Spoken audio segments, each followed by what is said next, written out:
제조와 내용. 마가복음은 장소와 시간에 따라 구분할 수 있습니다. 먼저 장소에 따라 구분하는 방법은 마가복음을 사건 진행의 무대인 5장소를 기준으로 나눕니다. 이야기의 첫째 무대는 광야입니다. 광야는 사람이 살지 못하는 땅입니다. 광야는 세례 요한이 등장해 회개의 메시지를 선포하는 곳이며 예수님께서는 여기서 세례를 받으시고 사탄에게 시험을 받으셨습니다. 이야기의 둘째 무대는 갈릴리 호숫가입니다. 여기서 예수님께서는 제자들을 부르시고 큰 무리를 가르치시며 호수 근처의 여러 지역에서 병자들을 치유하셨습니다. 이야기의 셋째 무대는 길입니다. 이 여정은 이스라엘의 최북단 지역인 가이사랴 빌립보에서 시작하여 목적지는 남쪽의 예루살렘입니다.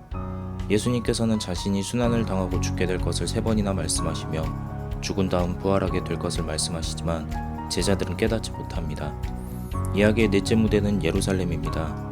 예수님께서는 예루살렘, 정확하게는 예루살렘 근처의 올리브산, 벳바게와 베다니와 성전을 왕복하시며 율법 학자들과 논쟁하시고 심판에 대해 설교하셨습니다. 예수님께서는 낮 동안에 성전에 계시고 밤에는 베다니로 돌아오셨는데 단 하루 예수님께서 예루살렘에서 반음을 보낸 날 사형 판결을 받습니다. 이야기의 5째, 마지막 무대는 무덤입니다. 아리마대 출신 요셉이 자신의 무덤에 예수님을 매장하고 여인들이 그것을 지켜봅니다. 안식일 다음날 여인들이 무덤에 갔는데 예수님의 시신은 없고 한 청년을 만나 놀라운 소식을 듣습니다. 5개의 무대들은 각각 경첩 역할을 하는 짧은 이야기와 테두리 짓는 이야기로 연결되어 있습니다. 경첩 역할을 하는 이야기는 세례 요한과 한 청년이 예수님의 등장을 돕는 역할을 합니다. 마가복음을 장소에 따라 나누면 전체적으로 동심원적 구조를 발견할 수 있으며 이야기의 중심은 길인 가운데 부분에 있습니다. 둘째와 넷째 부분은 서로 상응하며 각 부분의 중심에는 예수님의 설교가 자리 잡고 있습니다. 비유 설교는 갈릴리를 향하여, 심판 설교는 예루살렘 성전을 향해 선포됩니다. 갈릴리를 향한 설교 다음에는 많은 사람이 치유받고 예수님을 따르게 되지만 예루살렘을 향한 설교 다음에는 예수님을 따르는 사람들이 다 도망갑니다. 예수님께서는 갈릴리에서와 달리 예루살렘에서는 율법 학자들의 마음을 얻지 못하고 오히려 사형 판결을 받습니다. 첫째와 5째 부분도 서로 상응합니다. 광야와 무덤은 사람이 살지 못하는 죽음을 상징하는 장소들입니다. 하지만 광야는 일찍이 이스라엘 백성이 출애굽한 다음 하나님을 만났던, 하나님과 함께했던 장소였습니다. 광야를 통해 예수님께서 공적인 무대에 오르신다는 것은 이스라엘이 예수님을 통해 하나님과 함께하게 될 것을 암시합니다. 또한 광야와 무덤이 상응하는 것을 통해 예수님의 시신이 있어야 할 죽음의 장소인 무덤이 부활의 첫 열매가 맺어지는 장소로 바뀌고 있음을 보여줍니다. 셋째 부분인 가운데 부분이 복음서의 핵심입니다. 이 부분은 갈릴리로부터 예루살렘으로의 방향 전환을 준비합니다. 갈릴리 부분에서 예수님을 따르는 군중이 호수 근처에 있고 예루살렘에는 많은 적대자들이 있었다면 무대가 길인 가운데 부분에서 예수님께서는 제자들과만 있습니다. 예수님께서는 제자들을 앞장서서 가십니다. 그리고 그들에게 참된 예수를 따름이 무엇인지, 자신을 따라 예루살렘으로 간다는 것이 무엇을 의미하는지 가르쳐 주십니다. 마가복음의 가운데 부분은 3번의 순환 예고에 의해 다시 3부분으로 구분할 수 있습니다. 3부분은 순환 예고, 제자들의 몰이해, 제자 교육이라는 공식을 담고 있는데 이를 통해 예수님께서는 예수를 따름이 무엇인지 반복해서 알려주십니다. 바로 여기에서 마가복음은 일반적인 메시아 이해를 바로 잡습니다. 유대교 전통에 따르면 메시아는 기름 부음 받은 자로 이스라엘 백성의 원수들을 축출하고 자신의 왕도에 입성하는 당당한 통치자를 가리킵니다. 소위 말하는 정치적, 군사적 메시아입니다. 이런 이해가 예수님의 순환 예고에 의해 정정됩니다. 예수님의 길은 고난의 길이거니와 이 길은 왕도에서 십자가형을 당하는 것입니다. 이 순환의 길은 예수님의 제자들이 예수님을 따르고자 하는 한 그들에게도 필연적인 결과를 가져올 것입니다. 이 중심 부분이 맹인 치유 이야기로 테두리 쳐져 있는 것은 참된 예수를 따름이 무엇인지 바르게 보지 못하는 제자들의 모습을 상징적으로 비추기 때문입니다. 마가복음은 예수를 따름의 가르침의 과정에 독자들의 눈을 열어주고자 합니다. 마가복음은 예수님의 가르침에 따라 눈이 열려진 사람들이 바디메오처럼 예수님을 따르기를 희망합니다. 시간에 따라 구분하는 방법은 마가복음을 총 50일로 7개의 주간의 하루를 더한 것으로 구분합니다. 각 부분의 주요 사건들은 넷째 주를 제외하고 모두 안식일을 기준으로 일어납니다. 마가복음의 전체 시기상 중심인 넷째 주간 넷째 날에는 예수님께서 큰 무리를 불쌍히 여기시고 먹이신 사건이 있습니다. 마지막 주간인 일곱째 주 안식일에 일어난 일은 아무것도 언급되지 않으니 이미 그리스도인들은 그 안식일을 기준으로 무슨 일이 일어났는지 다들 알고 있기 때문입니다. 일곱째 주 안식일이 지난 다음 날, 즉 50일째 되는 날, 한 청년이 예수님께서 다시 살아나셨다고 말합니다. 하지만 여자들은 몹시 놀라 떨며 나와 무덤에서 도망하고 무서워 아무에게도 아무 말도 하지 못했습니다. 우리가 가진 신약성경 마가복음 16장 9절부터 20절에 예수님의 부활과 승천에 관한 이야기는 원래 마가복음에 속한 이야기가 아니었습니다. 원래의 마가복음은 16장 8절에서 끝납니다. 이에 따르면 마가복음은 이렇게 끝납니다. 에포분토 가르. 왜냐하면 그들이 두려워했기 때문에. 사실 어떤 책이 가르, 왜냐하면 이라는 단어로 끝나는 것은 쉽게 납득하기 어렵습니다. 그렇기 때문에 고대의 사본들 가운데 몇몇은 이 뒤에 초대교회가 익히 알고 있었던 부활과 승천에 대한 이야기를 덧붙이기도 합니다.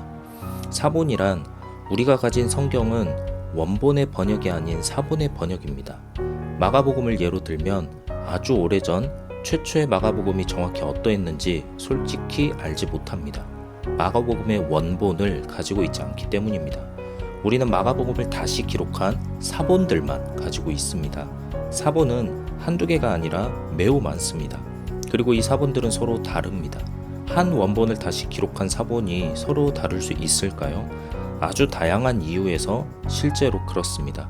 그렇게 성경을 연구하는 학자들은 사본들 가운데 무엇이 원본에 가장 가까운지, 그리고 사본이 서로 다르다면 그 이유는 무엇인지 연구하고 있습니다. 아무튼 마가복음은 16장 8절에서 끝나며 에포분토 가르, 왜냐하면 그들이 두려워했기 때문에 라는 말은 하나님께서 다시 일으키신 예수님, 그 부활의 사건이 그만큼 놀라운 사건임을 가리킵니다. 즉 마가복음은 하나님의 메신저로서 천사가 전해준 부활의 소식을 강조하는 수단으로 왜냐하면 그들이 두려워했기 때문에라 마가복음을 마무리합니다. 또한 마가복음은 이런 방식으로 독자들에게 질문을 던집니다. 그러니 누가 이 소식을 전할 것인가? 독자는 본문을 이 시간 구조에 따라 읽어가면서, 즉 7주 동안 예수님과 동행하며 예수님의 길 위에서 참된 예수를 따름에 눈이 열리게 됩니다. 마가복음의 기록 배경. 마가복음은 주 70년경 로마에서 기록되었습니다. 마가복음의 저자가 누구인지에 대해서는 복음서 내 어떤 곳에서도 밝혀져 있지 않습니다. 마가복음 14장 51절이 흔히 복음서 저자의 개인적인 체험을 말한다는 견해는 사실 억측에 가깝습니다. 설령 그것이 맞다고 하더라도 그 구절에서는 아무런 이름도 알아낼 수 없습니다. 마가복음이 마가에 의해 기록되었다고 처음 말한 사람은 히에라폴리스의 주교 파피아스입니다. 베드로의 통역이 된 마가가 자신이 기억하는 모든 것을 자세히 기록했는데, 물론 주님께서 말씀하시고 행동하신 순서를 그대로 따른 것은 아니다. 사실 마가는 주님의 말씀을 제 귀로 듣지 못했고 주님을 따라다니지도 않았다. 그러나 나중에 앞서 말했듯 베드로를 따라다녔다. 베드로는 자신의 교서를 필요한 것들을 고려하여 표현했던 바, 그 목적은 이를테면 주님의 말씀들을 하나로 연결하여 제시하는 게 아니었다. 그러므로 이런저런 일들을 자신이 기억하는 대로 기록한 것은 마가의 잘못이 아니다. 마가의 유일한 근심은 자기가 들은 것은 하나도 빠뜨리지 않는 것, 또는 무엇인가 그릇되이 서술하지 않는 것이었다. 이 파피아스의 보고가 역사적으로 얼마나 신빙성이 있는지는 모릅니다. 아마도 파피아스에게 중요했던 것은 이 복음서를 사도적인 권위와 연결짓고 마태복음이나 누가복음과는 전혀 다른 서술에 관해 저자를 옹호하는 일이었을 것입니다. 아무튼 우리가 알고 있는 마가는 요한이라 하는 마가로 헬레니즘 유대계 그리스도인이며, 그의 어머니는 초대교회에 자기 집까지 내어주던 사람이었습니다.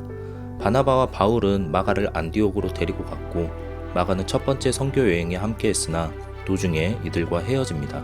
사도회의 이후 마가로 인해 바나바와 바울이 갈라지는데, 바울은 실라를, 바나바는 마가를 데리고 갑니다. 하지만 이 불화가 오래 계속된 것은 아닙니다. 빌레몬서의 문안자 명단과 바울 차명 서간들의 언급은 바울과 마가가 화해했음을 알려줍니다. 마가복음의 저자와 요한이라 하는 마가가 동일 인물임을 강하게 주장하는 학자도 있지만, 마가복음서를 통해 알 수 있는 저자의 모습은 극히 제한적입니다. 그는 이방계 그리스도인으로 유대교의 문학적 전승들을 잘 알고 또 존중하지만 유대교의 핵심 환경과는 멀리 떨어져 있었습니다. 로마의 역사가 수에토니우스의 기록에 따르면 주 49년 클라우디우스 황제 치세 때 크리스토스의 사주로 끊임없이 소요를 일으키는 저 유대인들이 로마에서 추방된 것을 알 수 있습니다. 여기서 말하고 있는 유대인은 아마도 로마에서 율법에서 자유로운 선교를 수행하던, 즉 로마인들을 자기 공동체에 받아들일 때 할례나 음식법과 같은 유대교의 정체성 표지들을 포기했던 유대계 그리스도인들을 가리킬 것입니다. 유대계 그리스도인들과 이방인 그리스도인들의 공동생활은 많은 문제를 야기했습니다.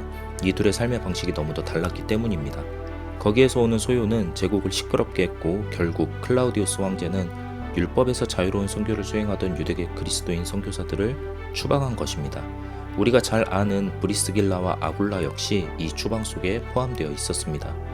추방되었던 사람들은 주 54년에 네로가 황제로 즉위했을 때 로마로 돌아올 수 있었습니다.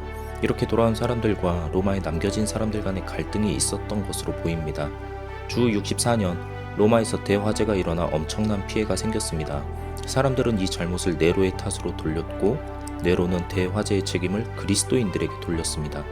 로마의 역사가 타키투스는 이에 대해 다음과 같이 기록합니다. 로마 대화재에 대한 소문을 막기 위해 네로는 자신들이 가증한 것으로 여겼던 것들, 바로 그것들로 인해 사람들의 미움을 받았던 한 계층, 즉 대중이 그리스도인이라 불렀던 한 계층을 범죄자들로 만들어 놓고 이 계층의 사람들을 가장 끔찍하고도 혹독한 방식으로 처벌했다. 이에 따라 처음에는 그리스도인이라고 고백했던 자들에 대한 체포가 이루어졌으나 나중에는 그들의 폭로로 수많은 사람들이 로마 화재에 대한 혐의보다 인류를 증오한다는 혐의로 체포되었다. 온갖 형태의 조롱과 멸시가 이들의 죽음을 뒤따랐다. 즉 이들의 시신은 들짐승의 가죽에 둘러싸여 개들에게 던져졌으며 또 어떤 이들은 십자가에 못 박혔고 날이 어두워지면 밤에 등불을 밝히기 위해 불에 태워지기도 했다. 여기서 나오는 사람들의 미움을 받았던 그들의 폭로, 인류를 증오한다 등의 표현은 마가복음에도 암시되어 있는 것들입니다. 네로 황제의 장군들 가운데 베스파시아누스라는 장군이 있었습니다. 그는 일반 행정가 집안의 둘째 아들로 평범한 집안 출신이지만 스스로의 노력으로 로마의 장군이 된 사람이었습니다. 베스파시아누스는 로마 영내의 반란을 진압하는 데 많은 공을 세웠습니다. 주 66년 유대인들의 반란이 일어났을 때 네로 황제는 베스파시아누스를 파견했습니다. 베스파시아누스는 가이사랴 빌립보부터 차근차근 남쪽으로 진군했는데 목적지는 예루살렘이었습니다.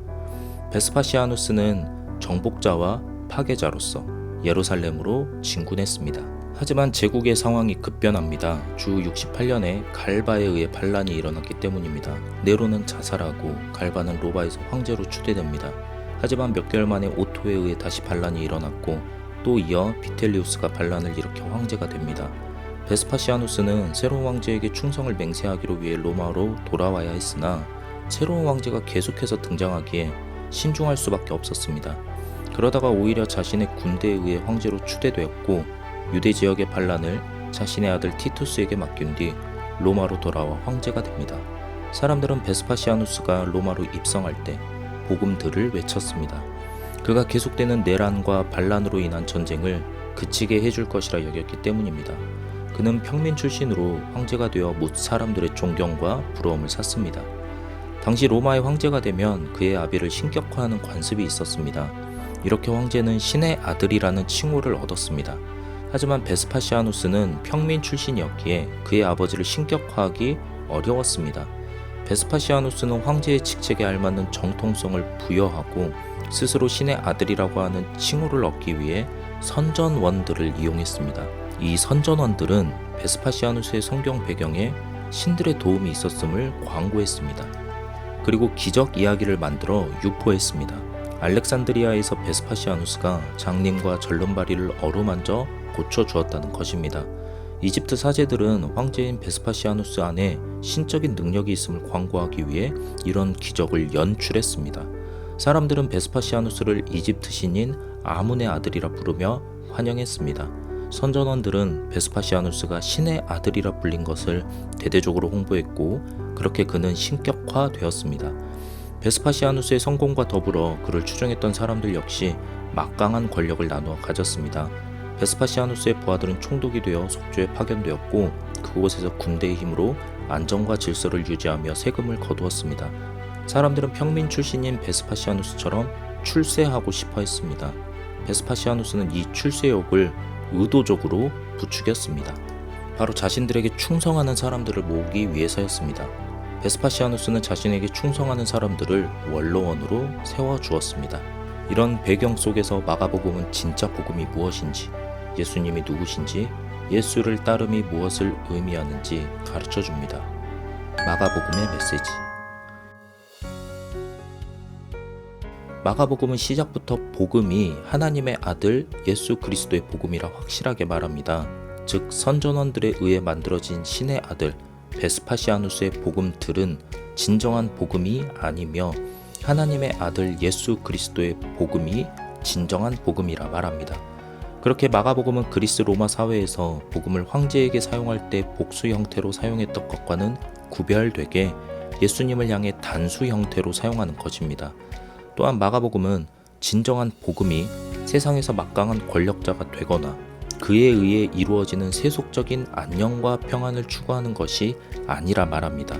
진정한 복음은 하나님의 아들 예수 그리스도에 의해 이루어지는 하나님 나라, 하나님께서 다스려 주신다는 기쁜 소식이 진정한 복음입니다. 마가복음은 예수님께서 순환받아 죽고 부활할 것이라고 3번이나 말합니다. 위에서 언급했듯 이는 일반적인 메시아 이해를 바로 잡는 것입니다. 메시아란 정치적이고 군사적인 통치자가 아닙니다. 메시아는 자기 목숨을 많은 사람의 대속물로 주는 분입니다. 이는 또한 베스파시아누스가 가이사랴 빌립보에서 예루살렘을 향해 진군하며 정복자와 파괴자의 모습을 보였던 것과는 상반되는 것으로 예수님께서는 가이사랴 빌립보에서 예루살렘을 향해 가는 길에 대속자의 모습, 참된 메시아의 모습을 보여주십니다. 예수님을 진정으로 따르고자 하는 사람들은 이 예수님의 모습에서 참된 예수를 따름을 발견할 수 있습니다. 예수님을 따른다는 것은 베스파시아누스의 선전원이 되는 것과도 다르고 그의 추종자가 되어 권력을 나누어 갖는 것과도 다릅니다. 오히려 그런 모습과는 정반대의 모습을 갖고 있습니다. 마가복음은 크고자 하는 자는 섬기는 자가 되어야 하고 으뜸이 되고자 하는 자는 모든 사람의 종이 되어야 한다고 말합니다. 즉 크고자 하는 사람과 으뜸이 되고자 하는 사람은 예수를 따르는 사람이 아니며 오히려 반대로 섬기는 사람, 모든 사람의 종이 되는 사람이 예수를 따르는 사람이라는 것입니다. 또한 예수님께서는 베스파시아누스의 선전원들이 했던 것과는 달리 예수님의 치유와 기적에 대해 이야기하지 말라 함구령을 내리십니다. 이는 예수님이 어떤 분인지 오해하기 때문에 그렇습니다. 즉 치유 이야기 다음에 예수님께서 이런 분이다 하면 사람들은 예수님을 치유하는 분으로만 오해할 수 있기 때문입니다. 예수님의 가장 중요한 모습은 대속자의 모습인데 사람들이 이를 오해할 수 있기 때문에 함구령을 내리신 것입니다. 더욱 중요한 것은 베스파시아누스와는 다르게 예수님께는 선전원들이 필요 없다는 것입니다. 치유와 같은 예수님의 사역은 예수님의 능력을 드러내 보여주는 것이 아닙니다.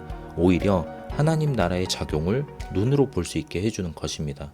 예수님을 따른다는 것은 이런 놀라운 일을 광고하며 예수님을 하나님의 아들이라 환호하는 것이 아닙니다.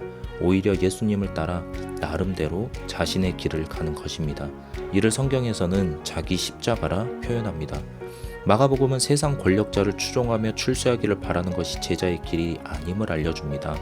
예수님을 따른다는 것은 세상에서 출세하는 것과는 거리가 멉니다. 예수님을 따른다는 것은 예수님께서 몸소 보이셨던 모습, 대속자로서 이웃을 위해 자기의 목숨도 아끼지 않으셨던 모습, 섬기는 모습, 모든 사람의 종이 된 모습이었습니다. 마가복음은 최초의 복음서로 무엇이 진정한 복음인지 말합니다. 복음은 세상에서 출세하여 세속적인 평안과 안녕, 부귀영화를 누리는 것이 아닙니다. 진정한 복음은 하나님께서 다스려 주신다는 하나님 나라의 복음입니다. 또한 마가복음은 예수님에 대한 잘못된 이해를 바로잡아 줍니다. 예수님께서는 세상을 정치적으로, 군사적으로 정복하기 위해 오는 메시아가 아니라 자기 목숨을 내어주는 대속자로서 오신 메시아라 말합니다. 그런 예수님을 따름은 말 그대로 예수님께서 먼저 가셨던 길을 따라가는 것입니다. 그 길은 출세의 길과는 다르며 세상에서 평안과 안녕을 누리는 것과도 상관이 없을 수 있습니다. 마가복음을 통해 복음이 무엇인지, 예수님은 어떤 분이신지, 그리고 예수님을 따름이 무엇인지 눈뜰 수 있게 되기를 바랍니다.